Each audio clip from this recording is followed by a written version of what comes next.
Buenas tardes, queridos amigos, tribu astrológica. El tema que vamos a abordar hoy, que me pareció muy interesante con respecto a los procesos de transformación que pasa lo colectivo como cada uno a nivel personal, tiene que ver con la entrada de Marte, que representa de alguna manera la pulsión de vida, pero también todo lo que representa el enfrentamiento con nuestras sombras, con nuestros miedos, con nuestras inseguridades. Y vamos a tener esa entrada de Marte en Escorpio el 22 de septiembre a las 7:44 hora Greenwich a nivel universal. Y digo a nivel universal porque yo siempre saco el instante a nivel genérico, a nivel mundial. Y en este caso es esa hora. Y fui a hacer el cálculo y me sale justamente el ascendente en la constelación de Libra, es decir, al último grado de Libra, repitiéndose, si ustedes vieron el video que hice, el último, que fue la entrada del Sol en Libra, con el ascendente que tiene ese instante en la constelación de Aries. Quiere decir que el eje Aries-Libra, el eje de relación, el eje, lo que yo llamo el eje del espejo, y el eje vincular y el eje del acuerdo, está sumamente activo. Pero en este caso, esa entrada de Marte a 0 grados 0 minutos de Escorpio está dentro justamente de ese ascendente, pero la cúspide en el cual se desarrolla ese instante es 29 grados de Libra, y sabemos que los 29 grados de cada signo es la concentración de ese signo, vale decir, Libra, que tiene que ver con la necesidad de un equilibrio, con la búsqueda de un acuerdo con nosotros mismos y con el medio, y fundamentalmente con las personas o con las situaciones mentales o de opiniones que están en desacuerdo con nuestras propias opiniones.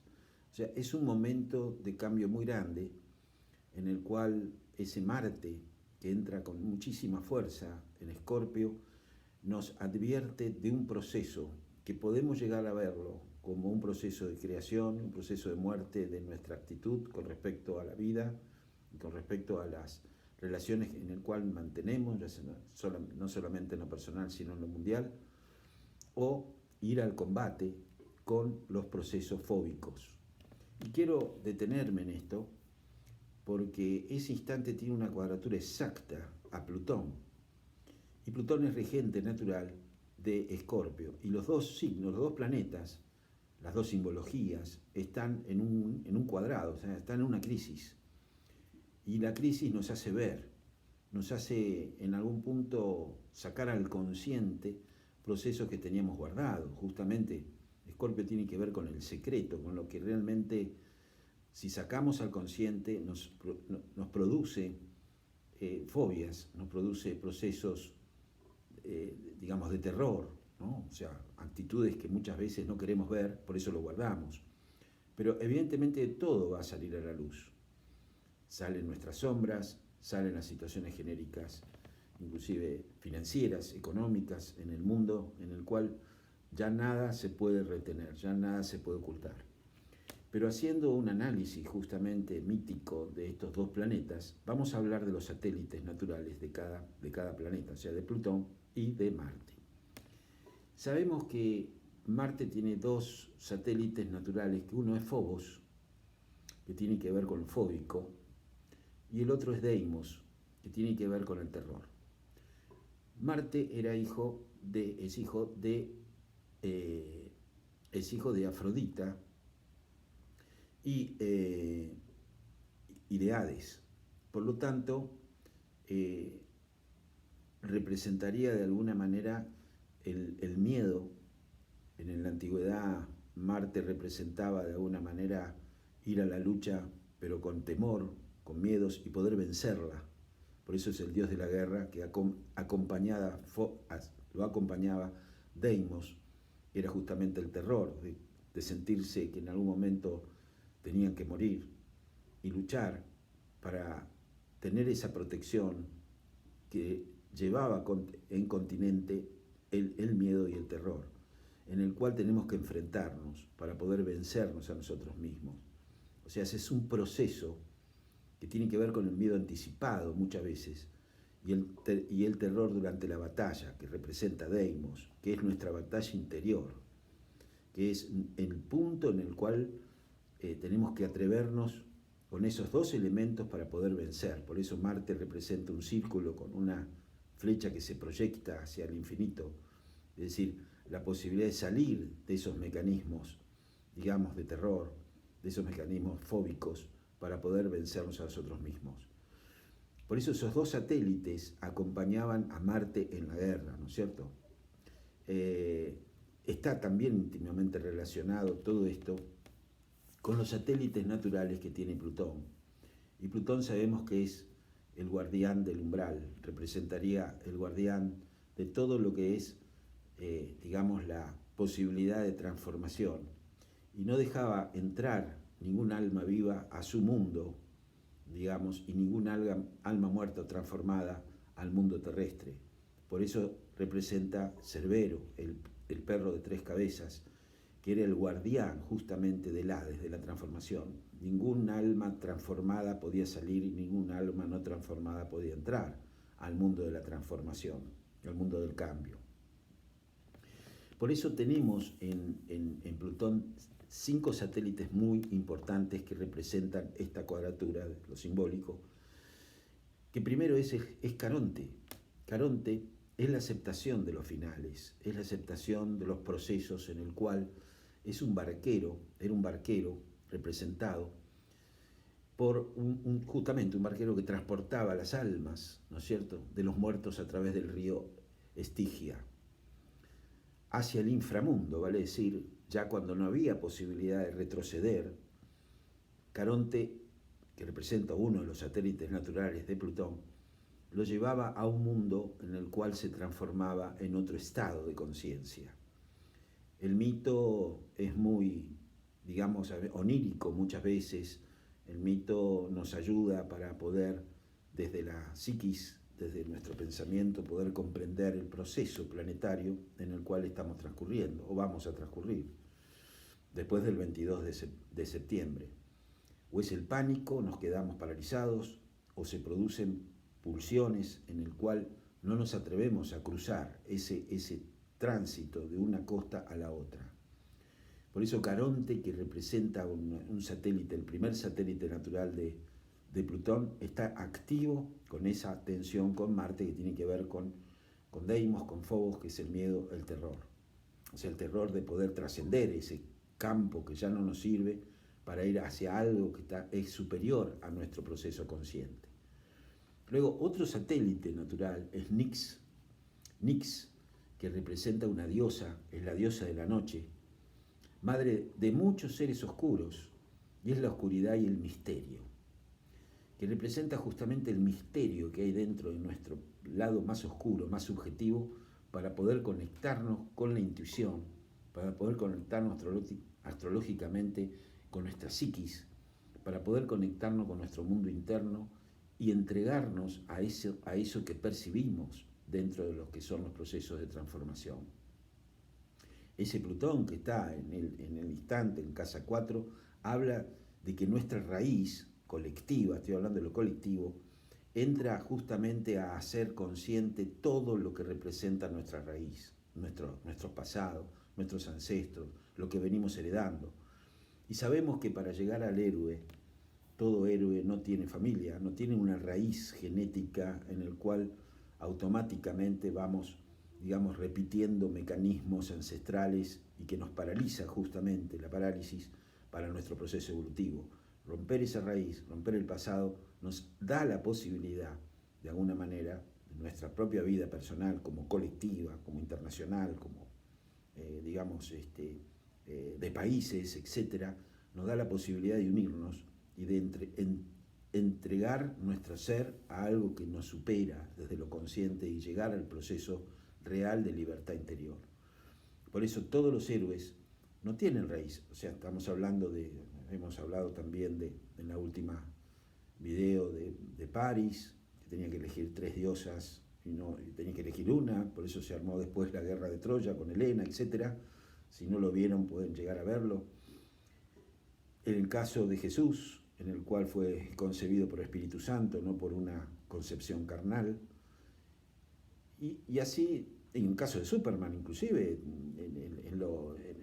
en el mito, digamos, moderno, que lo vemos como un representante de un héroe, en el cual no tenía tampoco raíz física, venía de otro planeta, y si ustedes saben la película de Superman, sabemos muy bien que lo adoptaron dos ancianos en un campo, etcétera, etcétera, pero en realidad no tenía una raíz. Y podía volar, podía expresarse a través del aire, a través de poder tener una fuerza sobrehumana, dentro de lo que representa nuestro psiquismo, ¿no? Cada uno de nosotros hay un héroe en el cual se manifiesta a través de enfrentar nuestros propios procesos de temor y de inseguridad. Por eso el segundo satélite que representa Nyx, que es justamente la diosa que nos trae la posibilidad de iluminar nuestra parte más oscura, ¿no? Nuestra parte más lúdica, nuestra parte más regresiva, y de poder justamente generar misterio dentro de nosotros, o de poder llegar a ser el misterio algo que no sea misterioso, o sea, todo lo que está oculto, de poder sacarlo justamente a través de esta crisis Marte-Plutón, de esta transformación que a nivel colectivo vamos a percibir todos. El tercer satélite natural de Plutón es Hidra. Hidra sabemos muy bien que tiene que ver con un nombre monstruoso, ¿no es cierto?, que está ligado con la serpiente de muchas cabezas que tenía Hidra.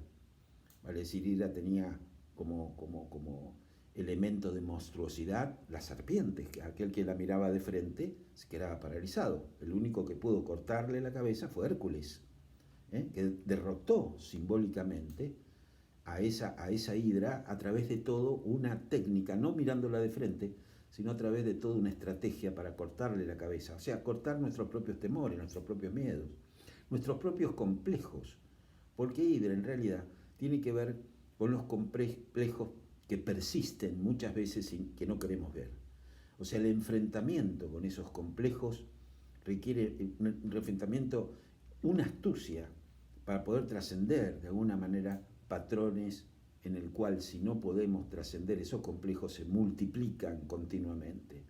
Por eso Hidra, que es uno de los satélites de Plutón, nos trae fobias. El hecho de mirar de frente nuestros complejos y no resolverlo, se van multiplicando y nos quedamos paranoicos, o sea, paralizados, frente a nuestros múltiples complejos en el cual se producen procesos paranoicos, fóbicas.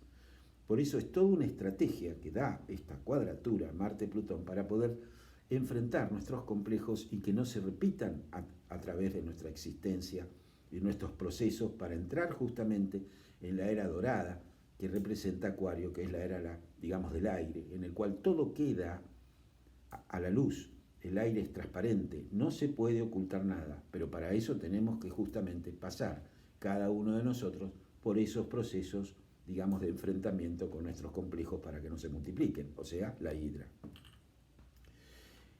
El cuarto, digamos, satélite es Cerbero. Y Cerbero sabemos muy bien que era un perro de 3 cabezas, que custodiaba la entrada al inframundo, impidiendo, digamos, la salida de los muertos, entre comillas, y la entrada de los vivos, sin permiso. Vale decir, aquel que entra justamente a el Hades es aquel que se ha transformado, que ha muerto a muchas cosas que no le pertenecen, y que justamente a ver de la transformación y de la purificación, vale decir, del purgatorio, entrar limpio a la costa nueva que da Caronte, o sea, el barquero. Todos estos son símbolos que son muy interesantes verlos desde el punto de vista psicológico y astrológico, porque está funcionando esa cuadratura a través de esta simbología, ¿sí? Luego veremos a nivel, digamos, astrológico qué representa todo eso. Y luego está Hestia. Hestia es el último digamos, satélite natural de Plutón, que representa el juramento, o sea, el río. Hestia representaba un río sagrado, el río en el cual lo cruza Caronte a través de su barca. El río representa límites entre la vida y la muerte, o sea, entre la pulsión de vida y pulsión de muerte, lo que tenemos que dejar, lo que tenemos que abandonar para entrar en la vida nueva, en la transformación y la purificación. Eso siempre nos trae miedo, todo lo nuevo, dejar el pasado, dejar actitudes, dejar apegos, situaciones que de repente son fronteras y no nos dejan abrirnos a una posibilidad de sol nuevo, de conciencia nueva. Por eso en Estigia, que es ese río sagrado, estaban los juramentos que hacían los dioses, o los compromisos que tenemos con nuestra propia vida. Moldaban el destino, moldaban de alguna manera la posibilidad de trascender las aguas turbias en aguas transparentes. Vale decir que todos estos procesos, si nosotros unimos los planetoides, los satélites naturales de Plutón y los satélites naturales de Marte, nos encontramos con una modificación muy grande, en el cual Marte siempre representa eso fóbico y ese terror de enfrentar a Plutón, o sea, de enfrentar estos satélites, estos procesos que tienen que ver con Caronte, con Hidra, con Cerbero y con el río que hay que cruzar, que es Estigia, que representa justamente la posibilidad de transformación. Por eso es tiempo en el cual hay algo muy importante y una gran posibilidad que tenemos para enfrentarnos con nosotros mismos y hacer una transmutación de lo que hace la conciencia. Ahora sí, bajando al tema astrológico, sabemos que como Marte y Plutón son los regentes naturales de Escorpio y de Aries, porque Plutón también lo rige Aries, por eso la energía pulsiva, Aries sabemos que es el signo que le precede a Piscis, o sea, Aries nacemos, es el nacimiento, salimos del caos pisciano en el cual todo es caótico, pero todo está en orden, aunque esté dentro del proceso de caos. Piscis o casa 12 representa el todo y la nada, todo está dentro de eso, es un caos, pero también dentro del caos hay un orden.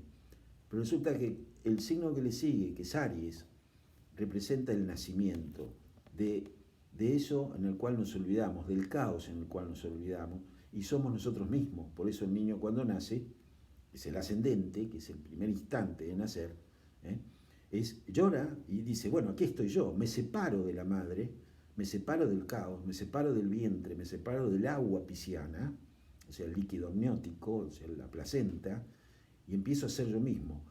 Por lo tanto, entro en un estado nuevo. Y esta cuadratura, o sea, este aspecto de Marte-Plutón, nos hace nacer y decir, soy yo, y nos hace dar la posibilidad de poder nacer de nuevo, o sea, de poder regenerarnos a una vida nueva y a todo este proceso mundial, que evidentemente 2026 se va a dar muy marcadamente, porque ahora estamos viendo un telón, pero el telón de un teatro se abre y vemos, digamos, las figuras, los personajes, las escenas, digamos, vemos, las imágenes que recién ahora se están formando, pero que todavía el telón está cerrado.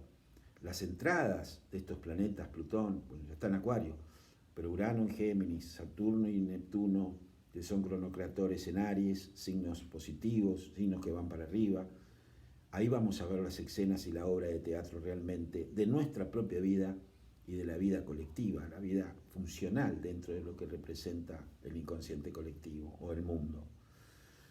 Entonces es un gran momento, si bien es un momento de responsabilidad, o sea, de respondernos a nosotros mismos, de poder, digamos, disolvernos. Fíjense en que el Sol, justamente, que es la conciencia, se encuentra también a 29 grados de Virgo, el último grado, digamos, de esa constelación, así como el ascendente del instante está en el último grado de Libra. Son dos elementos o son dos energías, la conciencia y el ascendente, que representa la historia personal, en el cual se sintetizan esos dos planetas. ¿Qué se sintetiza justamente en el Sol en los últimos grados de Virgo? La capacidad de limpieza.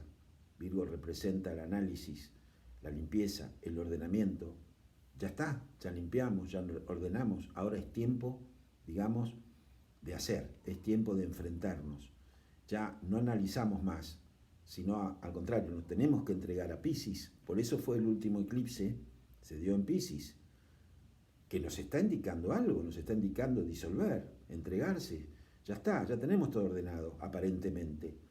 No demos más vuelta, es tiempo de decisión, es tiempo de ir al combate, el tiempo de ir a la batalla para con nosotros mismos. Pero claro, eso nos trae fobias, terrores, procesos, digamos, de enfrentarnos con nuestras propias limitaciones, con nuestros propios complejos. Por eso ahí está la hidra, ¿no? de ver esos complejos que no se multipliquen en más complejos o en más limitaciones y no quedarnos paralizados. Tenemos que de alguna manera hacer la estrategia, como es Escorpio, estratega, para poder trascender y cortar la cabeza de nuestras propias limitaciones, nuestros propios miedos, nuestros propios traumas, para que no se multipliquen y nos envenenen, digamos así, porque en definitiva la serpiente es símbolo de envenenamiento, cuando justamente tendría que ser de salvación, porque el mismo veneno de la serpiente nos puede curar. O sea, en la medicina, sabemos en la farmacia, hay dos serpientes que están uniéndose en una copa, que quiere decir justamente del veneno más profundo que nos puede matar, nos puede curar. Pero para eso tenemos que justamente destilar el veneno, destilar lo oscuro que hay dentro de nosotros para poder transmutar y enfrentarnos y poder regenerar lo enfermo en algo vital, la muerte en vida, o sea, la posibilidad de vivir y resucitar de entre los muertos, que representa Escorpio, la resurrección de nosotros mismos de entre los muertos.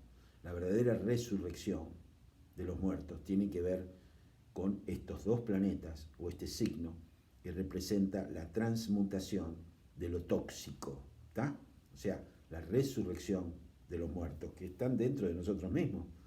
No vamos a pensar que los muertos resucitan de las tumbas, no, es un símbolo que nos da la posibilidad de regenerar y es un gran momento para poder enfrentarnos y salir como el juicio del tarot, resucitado de entre los muertos, y escuchar nuestra conciencia, nuestra voz interior.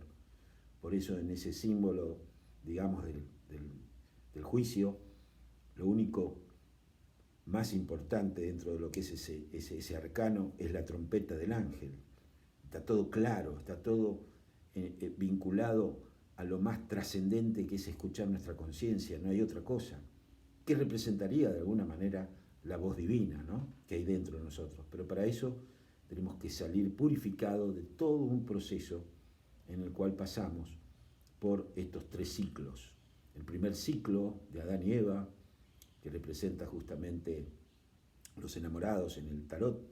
Luego viene el diablo, que es la parte más oscura de esas dos simbologías, vale decir, enfrentarnos con nuestras propias sombras, y luego resucitar a través del juicio de esa tercer pareja, que es la primera que aparece, digamos, con los enamorados, esa familia, que luego la última es la familia, regenerar lo que empezó, digamos, lo que representa el primer arcano, vale decir, el juicio, los enamorados, que es Adán y Eva, o que representa, digamos, la pureza del alma y la decisión entre el bien y el mal, el árbol de la vida, el árbol de la muerte, etc. No me quiero detener en eso, pero que después iban, a través de la tentación, a bajar a la tierra como el ángel que baja que se revela ante Dios, que representa el diablo, entre comillas, ahí en ese arcano, y que está atada, y que se ataron a esos vicios, a esa oscuridad,